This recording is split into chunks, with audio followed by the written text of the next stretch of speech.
This is the Highly Sensitive Club, episode number 74. Have you been told you're too sensitive, too dramatic, or too much?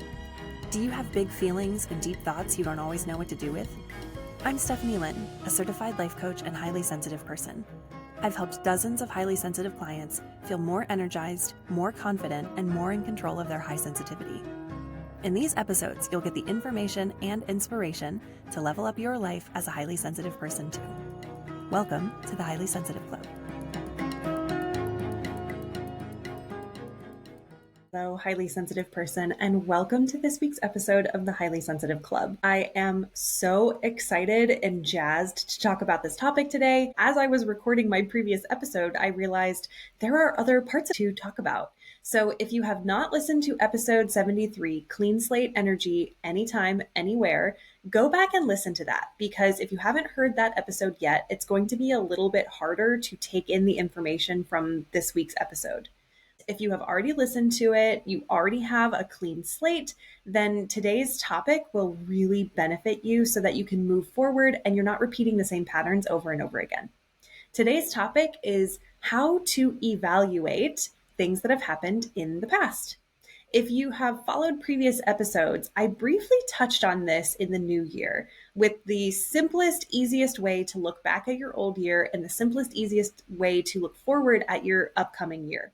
There is a simple version of this exercise that is really valuable if you tend to be a highly sensitive person who gets analysis paralysis at the idea of doing long reflections. The more formal it appears, the more complicated it seems, the less likely you are to actually follow through and do the thing. So I shared the 3 simplest questions that I use every time if I don't have the energy to do a full evaluation. Those 3 questions are the basis for any lessons and benefits that I want to use working forward. And that is, what went well, what didn't go well, and what would I do differently next time? What went well, what didn't go well, what would I do differently next time? If you simply start with that, your evaluations of anything in your life are going to get better. We tend to go towards the things that didn't go well first, which then spirals us in this negative emotional and thought loop where we're not actually extracting the juice from the experiences that we've had. We're using it against ourselves to create this negative story that is not serving us. If you do nothing else, focus on what went well. Don't skip that question. Think thoughtfully about what didn't go well in a very neutral way, like you're observing the facts of someone else's situation, and then make a guess on one thing you would do differently. If you start there, that will definitely change the way that you perceive things that have happened in the past, especially things that have not gone the way that you hoped they would or the way that you expected they would. The reason that today's episode is so much better if you can build on the previous episode is that it can be hard to evaluate in a neutral, observational way if you have a lot of negative emotions around something. So the first step is to create that clean slate for yourself. It's to be able to look at a situation and say, yep, that happened. It may have gone exactly the way I thought it would. It may have gone worse than I thought. It may have gone better than I thought. But no matter what happened in the past, that doesn't have to dictate what I do moving forward. And it certainly doesn't need to slow me down. When you have that clean slate energy, that no matter what happened, I can always start fresh today, that opens you up to squeezing the juice from those experiences and then using that to your benefit. You do that by evaluating. This requires the concept of radical responsibility. There are things in the world that you cannot control. Things like outside situations. You can't control world events. You can't control the weather. You can't control what other people think, say, or do. But you can take responsibility for the way that you think about things. You can take responsibility for your own behaviors, and you can take responsibility for the lessons from each experience so that you can make better choices every single time from here on out. That is what it means to take radical responsibility. It's not to take responsibility for everything and everyone, especially things that are outside of your control. It is to take responsibility for your part of things and not to use it against yourself and not to judge other people or other situations. I want to share a story, a celebration about one of my clients because this was such a huge win for her. My client had been ruminating on some things she perceived as a mistake or things that did not align with her values for 30 years. One of the things that she wanted to focus on when we started working together was being able to let go of ruminations that were occurring daily around these events that had happened 30 years ago. I can give you a little bit of a spoiler because anytime we're still ruminating on those past experiences, our brain is supplying some version of the thought, I should have done better. I should have known better. I should have been better. I should have. We start shoulding all over ourselves. And my client was no exception. She had lots of thoughts about this previous situation and how she should have done something differently because it would have been more in her values. She was still beating herself up and judging herself 30 years later, daily. Through our coaching session, she came up with this new thought that was really powerful. The new thought is, I've learned the lesson I needed to learn, and I'm doing it better from here on out. I've learned the lesson I needed to learn, and I'm doing better from here on out. That is such a powerful thought. And I was so excited when she came up with it because it was completely from her own wisdom and her own experience. She learned the lesson that she needed to learn, and she never took that action again. She never approached situations like that in the same way. We were able to reframe the exact same experience in a much more positive way so that she could take the juice from it and she wasn't using it against herself over and over again. This is one of the things I am most proud about with our work together because that was one of the things she came in knowing she wanted to change, and she has forever changed it moving forward. Now, when something doesn't go according to plan, she doesn't beat herself up for it. She knows that there's a lesson she can glean from it, and she pulls the lesson and then she moves on. It does not have to be something she uses against herself ever again. You also can have this experience. If there's something from your past that you are still holding on to, whether it's the distant past years or decades ago, or whether it's the recent past, like yesterday, or earlier in the day, or last week, or earlier in the month, whatever that is, you don't have to hold on to it and use it against yourself. You are able to pull the lessons that you want out of it, not just that you need, but that you want out of those experiences. And then you can create a completely new story and a completely new thought about it that helps you build the life and the future that you want to build. You're not doing it by default. You're not on autopilot. You're not just going through the motions. You are taking active steps to pull lessons and resources out of previous experiences and use them in a way that benefits you so that when you move forward, you always know what those lessons are and you can continue to improve every single step of the way. When I really started to break down how this process works, and I realized that there are actually 3 steps to this process. The first step is awareness. This is where you take stock and you face the event or the situation head on. Again, if you haven't done your clean slate work and you're feeling really intense emotions around this, it's going to be hard to face that situation. I also want to give you the caveat, if you are considering going back into an event that puts you at a 9 or 10 intensity on the emotional scale, consider whether you want to get extra support to do that with a mental health professional.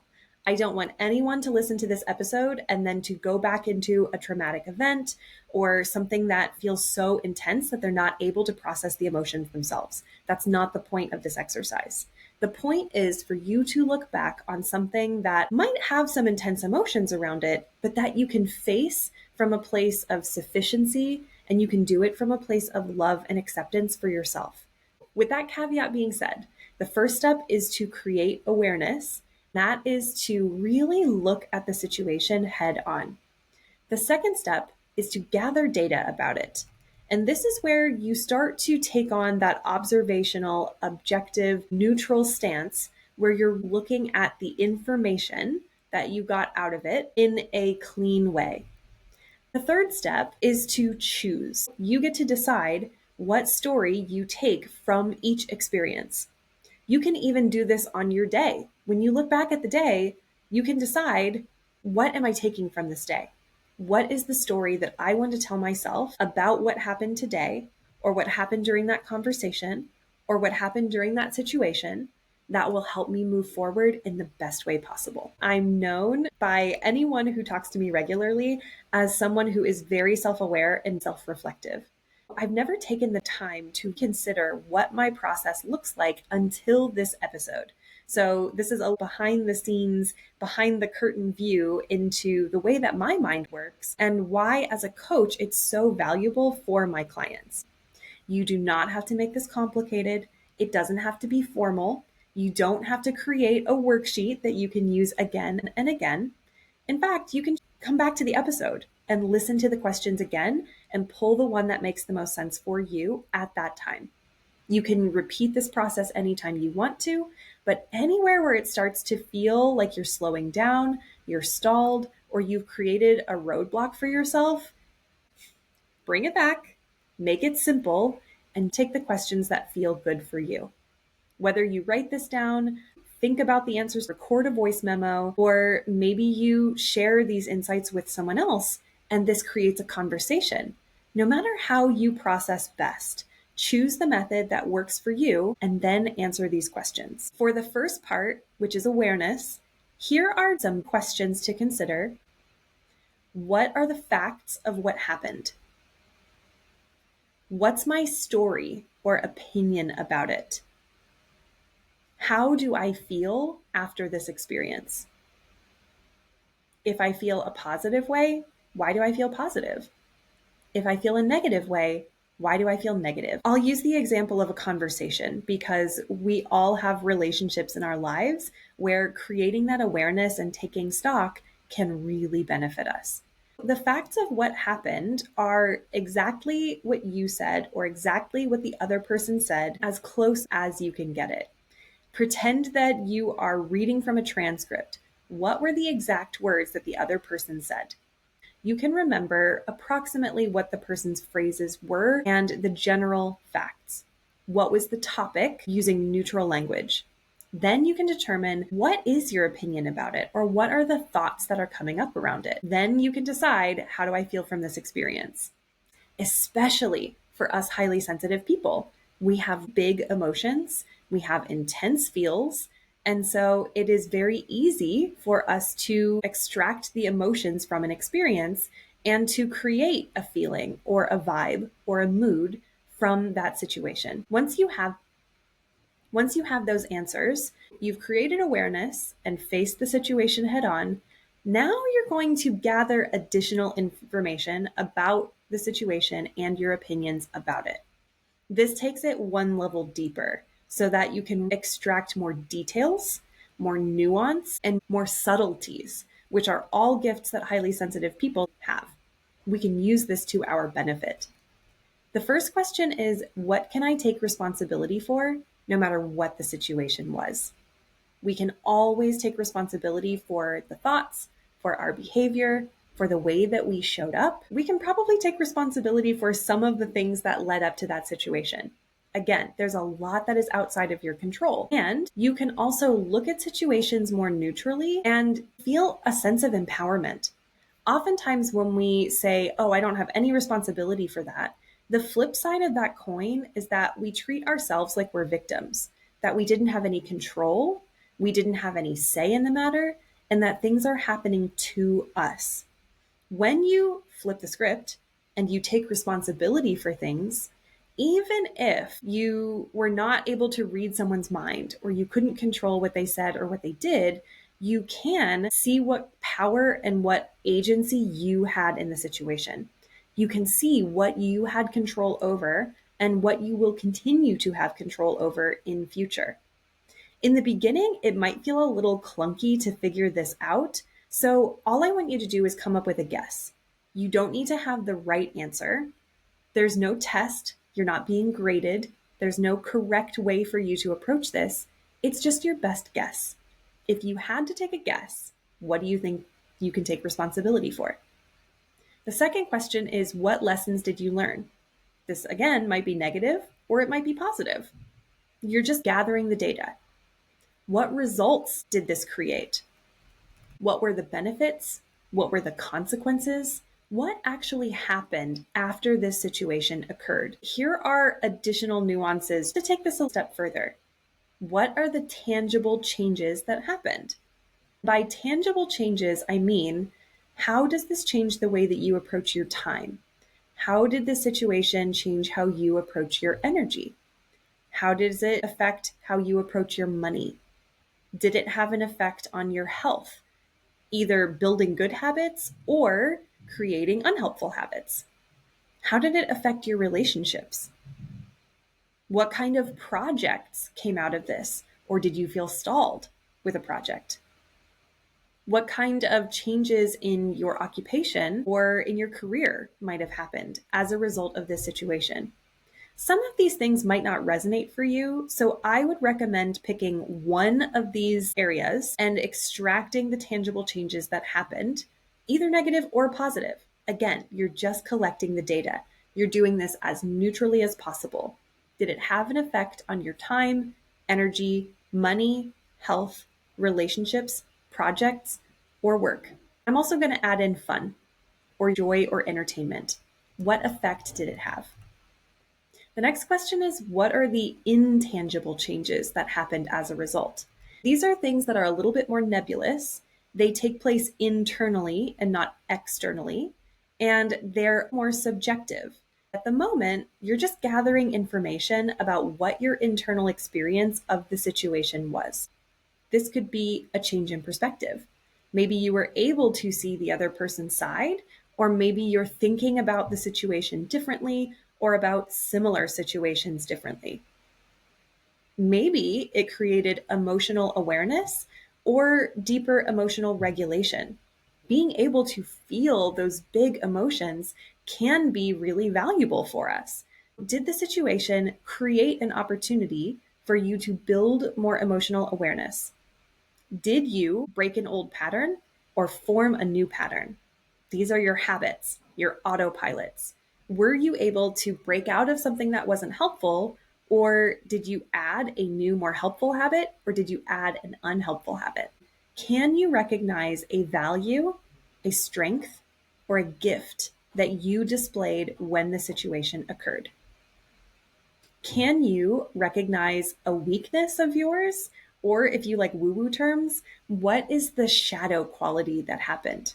These are the things that we don't like about ourselves that surfaced during stressful situations where we're feeling intense emotions. What is the thing that you're not feeling great about that you see within yourself that can help you grow moving forward? Did the situation point you in a new direction? Maybe you gained a new insight.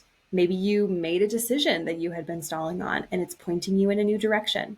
Whatever that looks like, were you able to change your path, or did it keep you stuck where you are? Did it keep you on the path that you're currently on?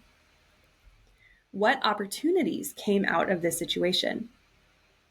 What evidence or proof does this situation add to a concept you already have or to one that you're building? What effect does this situation have on your identity and your concept of yourself? Once you have some of these answers, making your best guess, and whether you label it as positive or negative, that's all information that you're gathering so that you can move to step 3, which is choice. You get to choose whether you want to keep the thoughts and the perspective and your interpretation of the situation, or you get to choose if you would like to change it to something else. Questions to help you make that choice are, do I like the story I've been telling myself or not? If you don't like the story and it's making you feel bad, you can choose to let that go. The next question is, what do I want to change that would benefit me moving forward? This is just like my client where she decided she'd already gotten the lessons from the experience that she was still ruminating on. That's the benefit. She got the lesson. She wants to stand up when she sees something happening that she knows is not a good situation. She wants to speak up. What is that benefit for you in this particular situation?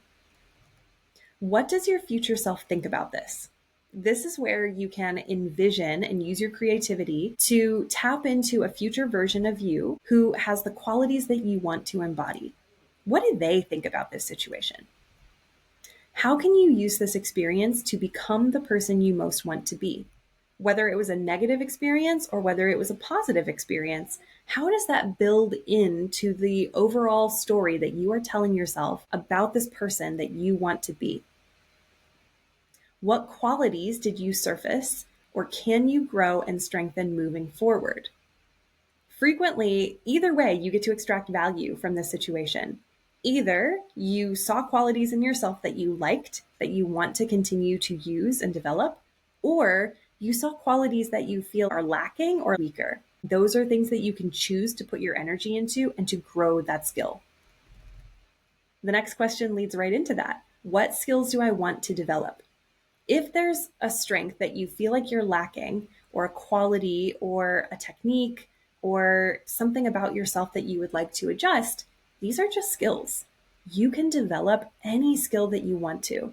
You can bring out any quality that you would like in your life, any value that you want to embody. You can learn how to do that over time. Anyone can do it. You have the potential at any time to build that skill and to practice it. What do you already have within you that you can lean on more? These are the strengths and the gifts that you know you can fall back on every single time. Are you intuitive? Are you a great problem solver? Are you scrappy and resourceful? If those are qualities that you are really proud that you have, that you can bring into any situation like the one you're considering, how can you double down on that? How can you lean on those qualities even more and use that as your base as you're expanding and growing new skills? What resources do you have available in future to handle this situation if it happens again? This is where you get to anticipate and project yourself into a similar situation and then make that different choice. Anytime you're thinking, I should have done differently, you're going to have another opportunity and you can make a different choice. What resources do you already have available so that when that choice comes back around, even if it doesn't look quite the same way, what can you use that will help you make the choice you want to make the next time it happens? A lot of us highly sensitive people are very independent.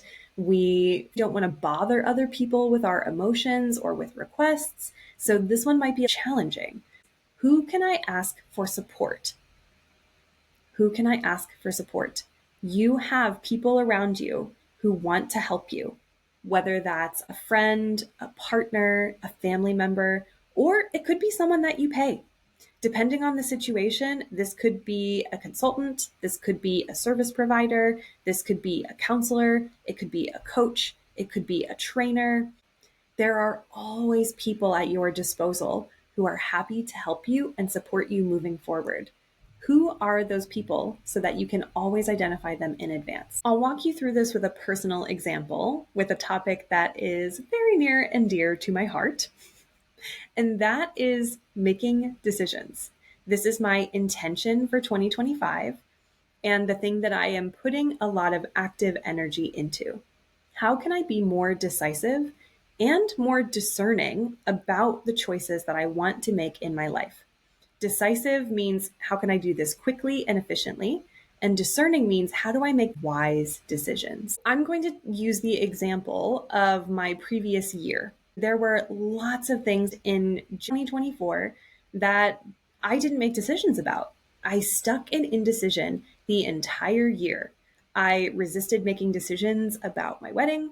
I resisted making decisions about what I wanted to do with my health and fitness. I resisted making decisions for my business and picking something and moving forward. Indecision was a big theme for me in 2024. I can take responsibility for my own thoughts and the energy that I brought to those things. I had thoughts like, I'll figure that out later.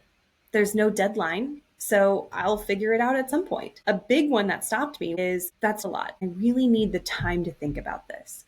I need to get out my notebook and journal about this for an hour or two. Those kind of thoughts made it difficult for me to make decisions. I had it in my head that I needed to make it formal, that it needed to be a big to do, and that I could always do it when I had more time and energy. I didn't have time or energy until I made it, until I saved that time. So the lessons that I learned from 2024 were that the longer I procrastinate on something, the more stress that builds. The results that I created were a lot of open loops that I took with me into 2025. Some of these were open loops that I had had many years previously. Indecision was a big part of my identity until this year. I'm actively working on thoughts that help me change that. The tangible results of being indecisive in 2024 were costing me time because I was going over the same things again and again. It cost me energy because I regularly had these thoughts, these decisions, these open loops in the back of my mind. And so much of my energy went to worrying about things, thinking over things again and again, and pushing them off over and over again. I could have saved myself so much energy. The money results were that I didn't make as many offers as I could have made. I didn't create things that I wanted to create. I didn't make choices about my money and manage it as well as I could have. In my health, I would start building a practice and then I would stop building it because I got into perfectionism. I ended up making some progress and then going backwards and backsliding. In my relationships, indecision keeps other people stuck or stalled because they're waiting on me to share my preferences or my desires in order to move forward. It's definitely cost me time, energy, and connection in my relationships to be indecisive in 2024. As far as projects and work or my occupation, it kept me stalled until I started to make decisions. Once I started to get going, things started to change. But until then, I was spinning my wheels, going through the motions, and I was either stuck or moving away from the things that I wanted because indecision in 2024 was keeping me frozen where I was. Intangibly, my perspective was that I was stuck. I didn't know how to move forward. I'm an indecisive person and that I easily get confused or overwhelmed when it comes to big decisions. I was not managing my emotions and my awareness around what was happening.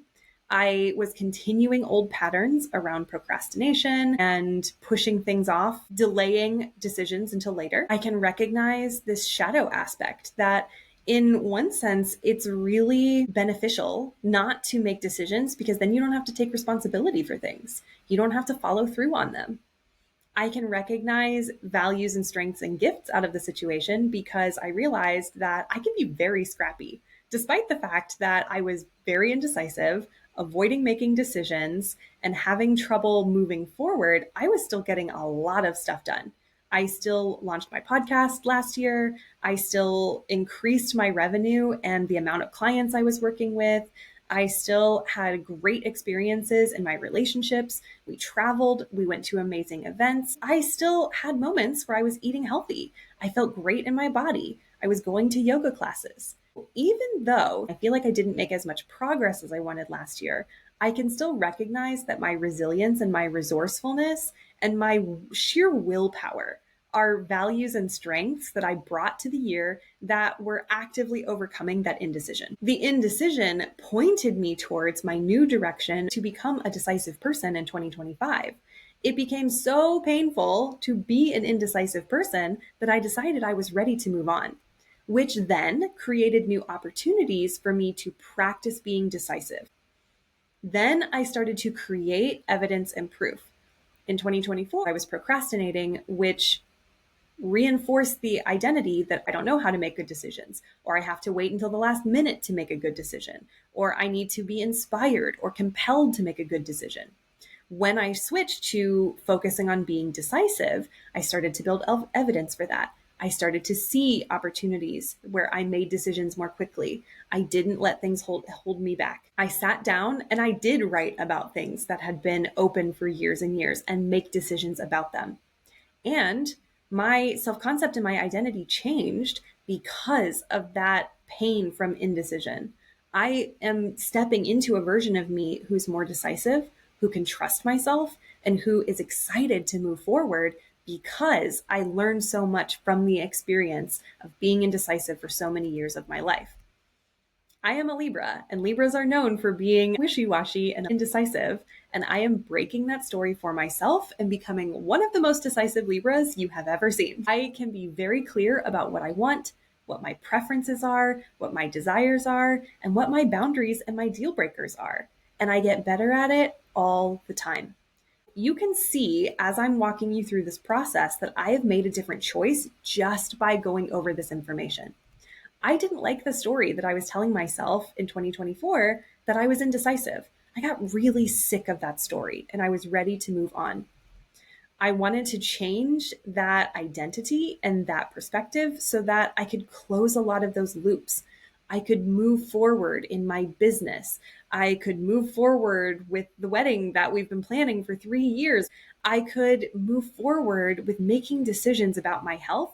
I want to put more of my effort into travel and experiences and growing my business and helping people live amazing lives through my coaching. Because of that clean slate, I could let go of all this health pressure and I will come back to it when I'm ready to. My future self is decisive. My future self is discerning, and she is so proud of the steps that I have been taking to get where she is now. I can use the experience of being a decisive person for an entire year to become a person who is decisive, but also empathetic. Because when my clients are having trouble making decisions, I know what that feels like. I know it in my body. I know it in my heart. I know it in my mind. I know it in my spirit. What pain being indecisive can cause. That helps me become someone who can help others get through that obstacle to become a more decisive person. The qualities that I'm surfacing are being willing to be uncomfortable, building skills that I have not built before, growing the quality of celebrating myself and owning my success, which is a preview for our next episode, and strengthening the skill of becoming decisive every single day. Making the decision to record this podcast was a decision that I feel great about. That came from taking action on my last podcast episode and realizing this is a series and I want to talk about every single step of the process along the way. That was a great decision. I joined a high-level mastermind recently, and that was a great decision. We picked a wedding venue and paid the deposit. That was a great decision. I have no problem deciding what I'm going to eat for dinner, when I'm going to go for a walk, and I'm time blocking and making decisions about my time, my energy, and my money in much smoother ways than I have ever done it before. I'm building this skill actively of being decisive and being discerning. I already have within me that resourceful, scrappy version who can get through things with willpower. If I had that much willpower to overcome all these hurdles I created for myself, I'm excited to see what that willpower will do when I'm directing it on a straight line without the roadblocks. When I get out of my own way, I am so excited to see how much farther that willpower will take me and that scrappiness and that problem solving ability that I've always had. The resources that I have available are my internal processing, the emotional regulation that I've built over the last year, the tools that I have, whether that's a program, a book, a podcast episode, or my own reflections and experiences of the past. I have evidence that's creating proof that I am a decisive person, and it's happening every single moment. Who can I ask for support? I have asked lots of people for support. I've asked my partners, I've asked my friends, I've asked my colleagues. I want other people to be my accountability buddies so that I can continue to work through this and they can celebrate with me. That is an example of self-reflection that I just walked you through for myself. This is how I do it. As I was walking through that process of being indecisive in 2024 and how that has turned into my intention to become decisive in 2025, you could see the way that I was looking at all of those things. I was not beating myself up for being indecisive. I was acknowledging authentically and genuinely why being indecisive was holding me back. I can be very clear about all the ways that being indecisive affected every single area of my life. When I decided on this intention to become more decisive, I had been mind mapping and I had put all these different areas of my life, the big categories and the little bubbles that were offshoots of that. At the last minute, I thought being decisive, and I put it at the top of the paper. And then suddenly that connected to every other area. There's a process that I went through to be able to eliminate each of the other intentions that were possibilities for me. When I finally landed on the final intention that was left, this little piece of paper that was left from these 13 original intentions, I opened it up and it said decisiveness. And I thought, this makes perfect sense. Because when I did my mind mapping, decisiveness connected to every single other area. This is meant to be. Now it is becoming a huge part of my identity that's helping me move forward in all of those areas. Now I have more money coming in because I'm making better decisions and showing up without wishy-washy energy. My time is cleaner and I'm using it more thoughtfully. My energy doesn't have leaks because I am making decisions and moving on. I'm resting really intentionally. My relationships are better because other people are not waiting on me to make decisions. They're collaborating with me and we're co-creating decisions moving forward, whether that's as simple as what we want for dinner or what we want for the rest of our relationship and the rest of our lives. It's affecting my health because I can stop beating myself up and continue to build habits slowly over time without putting 100% of my focus on it. It's affecting my projects and my occupation because I get to move forward. I'm taking those steps. I'm showing up differently to things as a more decisive person, and I'm owning my progress along the way. This is the perfect teaser for next week's episode, which is about celebration. Once you have that clean slate, after you've evaluated, you can celebrate what's going well and what you have learned from previous experiences. Celebration can be its own standalone episode as well. You can always come back to that. You can always come back to evaluation on its own. You can always come back to clean slate energy on its own. But when you use all three pieces together, they build into this incredible self-reflection journey that helps you extract all the juice, break old patterns that aren't working, and actually move forward towards your goals and dreams. I believe that the world needs more highly sensitive people to live big, full lives because it changes the energy of everyone and everything around us. We have such beautiful abilities to empathize with other people, to understand different perspectives and where someone else is coming from. We can connect people and build communities. We want depth and meaning, and we want a life that feels fulfilling, not just a life that feels okay or that you have on autopilot. The more we bring that into the world, the more we inspire others to do the same. The more we open up new perspectives and new possibilities for people who have never considered this before. You living your best life actually helps other people around you see that that's a possibility for them, and all of our energy rises. The more you can grow and learn from positive and negative experiences, use that moving forward to build your dreams, the faster you get to create that fulfilling, thriving life. As a recap, once you have that clean slate, you open yourself up to create awareness around situations, no matter how far in the past, the recent past or the distant past, and extract the lessons out of it so that you can move forward in a much more empowered way. The 3 steps to be able to do that are awareness of the situation, gathering data about the situation in as neutral a way as you possibly can, and to make a choice. You don't have to answer every single one of these questions, but the more you answer, the more fully and the more robust you can move forward and you can choose what you want to do. This episode had a ton of questions to help you work through this process, and I worked through it myself so you have your own example. But I also offer a workshop on my website called How to Close Out Old Energy. I walk you through the process of how to extract these lessons. And then there are additional components where you can energetically let go of those old experiences so that you can free up your energy to move on. If you're interested, go to stephanielynn.com/closing. I will put that in the show notes as well. The activity takes maybe 10 to 15 minutes, and all you need is a pen and a piece of paper. This will be life-changing for you if you use it on something that has really been weighing you down. And you can use this closing ceremony on literally anything in your life, big or small. As always, if you are looking for extra support and you are having trouble working through this process for yourself, I would love to help you. You can go to stephanielynn.com and book a consultation call. Thank you so much for listening to this episode, Highly Sensitive Person. I made this for you because I see this with my clients and I use it for myself. I wanted to share this with you so you have a taste of what this process looks like for me and you can use it for yourself as well. Thank you so much, and I will see you on the next one.